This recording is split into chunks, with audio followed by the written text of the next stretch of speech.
ஒரு குக்கர் சூடு பண்ணிக்கோங்க. ஒரு குழிக்கரண்டி அளவு எண்ணெய் சேர்த்துக்கோங்க. சூடாகட்டும்.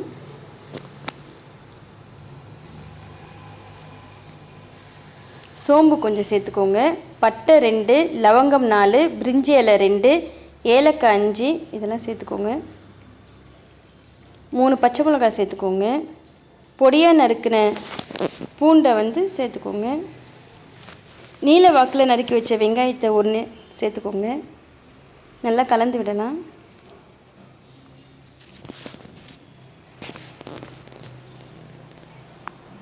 நல்லா கலந்து விடுங்க. வதங்கட்டும்.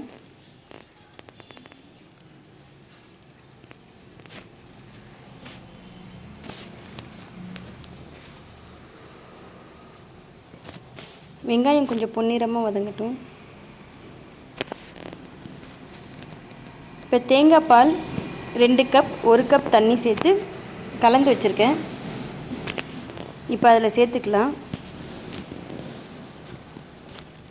20 நிமிஷம் ஊற வச்ச பாஸ்மதி ரைஸ் அதை நல்லா கழுவி வச்சுருக்கேன். அதையும் சேர்த்துக்கலாம். 1 கப்புக்கு 1.5 கப் பால். இப்போ தேவையான அளவு உப்பு சேர்த்துக்கோங்க.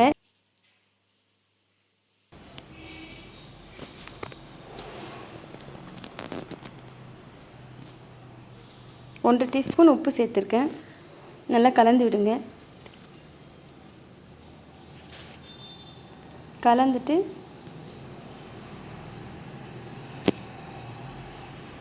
உப்பு கரெக்டாக இருக்கா பார்த்துக்கோங்க. இப்போ குக்கரை மூடி வச்சிடலாம். விசில் போட்டு ஒரு விசில் வந்தோடனே ஆஃப் பண்ணிடலாம். ஒரு கடாயில் 1 டீஸ்பூன் நெய் சேர்த்துக்கோங்க.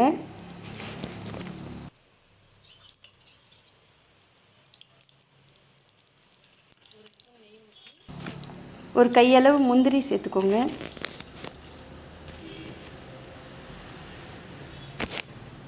இது பொன்னிறமாக வறுத்து எடுத்துக்கலாம்.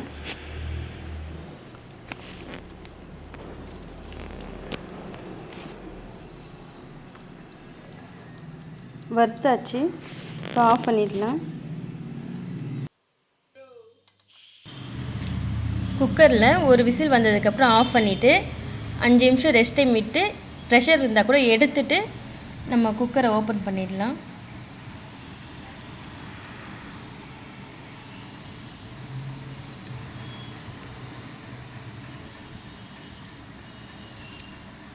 தேங்காய் பால் சாதம் ரெடி ஆயிடுச்சு.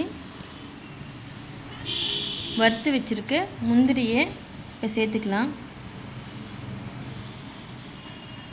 கலந்து விடலாம் நல்லா. 2 கப் அரிசிக்கு 3 கப் தேங்காய் பால் சேர்த்துருக்கேன். அரை மூடியிலேருந்து எடுத்து வச்ச தேங்காய் பாலை தான் நான் சேர்த்துருக்கேன். நீங்களும் இதே மாதிரி செஞ்சு பாருங்கள். உங்களுக்கு இந்த வீடியோ பிடிச்சிருந்தா லைக் பண்ணுங்கள், ஷேர் பண்ணுங்கள், மறக்காமல் சப்ஸ்கிரைப் பண்ணுங்கள். தேங்க்யூ.